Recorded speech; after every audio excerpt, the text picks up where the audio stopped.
10, 9, 8, 7, 6, 5, 4, 3, 2, 1.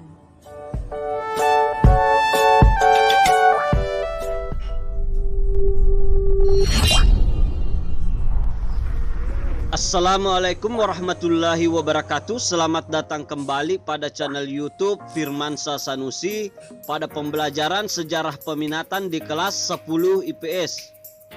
Pada pertemuan kali ini kita akan melanjutkan pembahasan kita yang ada di bab 3 tentang penelitian sejarah dan historiografi. Dan adapun judul materi yang akan kita bahas pada pertemuan kali ini terkait dengan perkembangan historiografi. Nah, baik, langsung saja kita masuk ke dalam pembahasan perkembangan historiografi itu. Dan adapun peta konsepnya historiografi yaitu penulisan sejarah. Kita perhatikan dulu peta konsepnya untuk memudahkan kita dalam mempelajari sejarah. Yang pertama yaitu sifat dari historiografi. Dan adapun dari sifat historiografi itu ada dua, yaitu yang pertama itu problem oriented. Kemudian yang kedua no problem oriented. Selanjutnya jenis-jenis historiografi.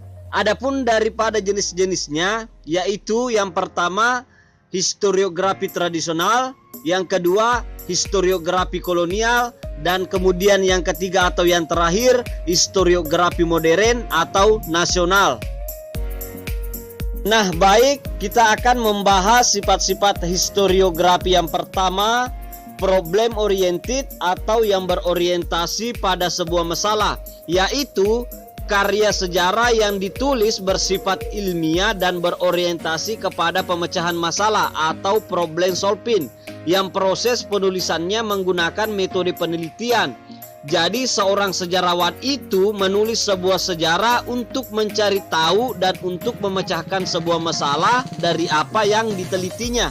Kemudian yang kedua, no problem oriented atau tidak berorientasi pada masalah, yaitu karya tulis sejarah yang ditulis tidak berorientasi pada pemecahan masalah dan ditulis secara naratif atau cerita.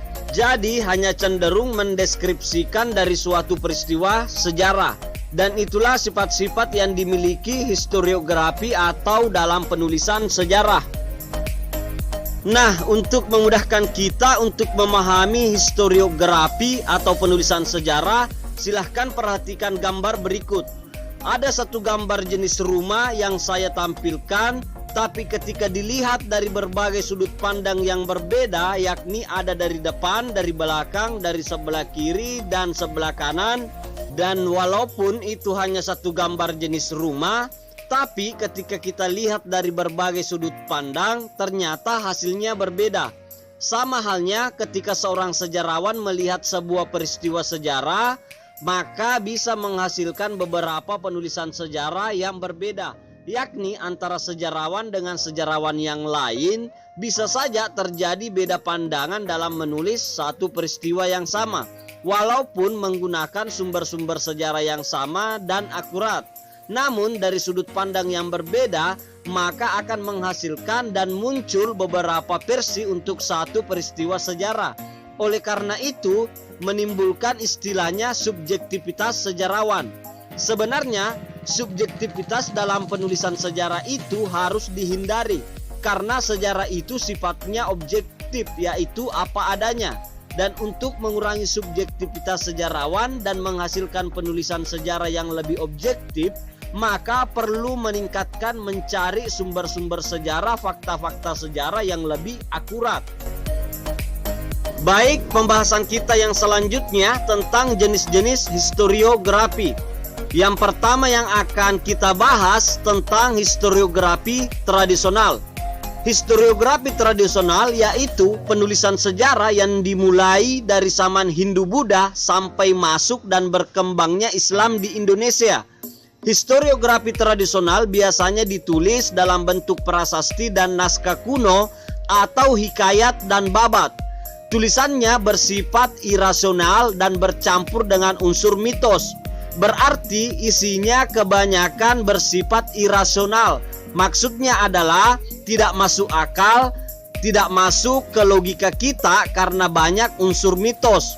Adapun contohnya babat tanah Jawa, para raton, negara Kartagama, dan lain sebagainya. Selanjutnya, adapun ciri-ciri dari historiografi tradisional diantaranya yang pertama istana sentris, yang berarti hanya menceritakan, menjelaskan tentang keadaan keluarga kerajaan. Kemudian yang kedua yaitu religio magis, yang berarti bahwasanya diceritakan seorang raja memiliki kekuatan batinia atau kekuatan gaib. Dan ada juga yang menyatakan raja itu ibarat perwakilan Tuhan di dunia. Tujuannya diceritakan hal seperti itu agar setiap perkataan raja dan apa yang disabdakan oleh raja akan dipatuhi, ditaati, bahkan ditakuti oleh masyarakatnya, sehingga tidak ada masyarakatnya melakukan pemberontakan. Selanjutnya yang ketiga yaitu regiosentrisme, yang berarti berkaitan dengan wilayah. Jadi penulisannya lebih menonjolkan wilayah kekuasaannya.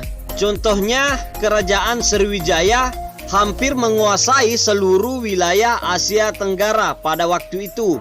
Selanjutnya yang keempat etnosentrisme, yang berarti lebih mengunggulkan suku atau budayanya yang lebih bagus, lebih menarik, lebih unggul daripada budaya-budaya dari wilayah lain.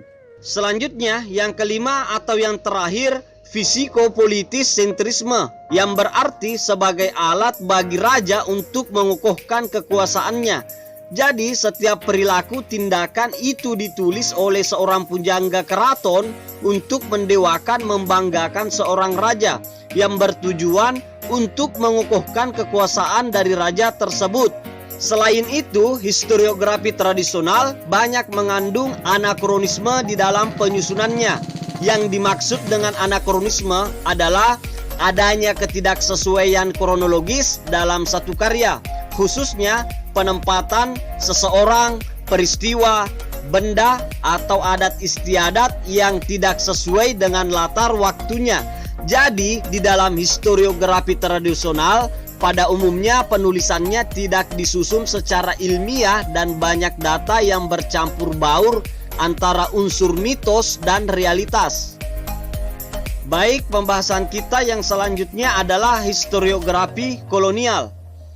Historiografi kolonial adalah karya sejarah yang ditulis pada masa pemerintahan kolonial Nusantara, yaitu sejak zaman VOC pada tahun 1602 sampai pada masa pemerintahan Hindia Belanda berakhir pada tahun 1942 ketika berhasil dikalahkan oleh Jepang, yang mana ditulis oleh orang Belanda ataupun orang Eropa lainnya. Adapun contoh-contohnya diantaranya yang pertama buku History of Java yang dibuat oleh Raffles, yang kedua buku Geschiedenis van Indonesia karya H.J. de Graaf, yang ketiga buku Geschiedenis van den Indischen Archival karya B.H.M. Fleck.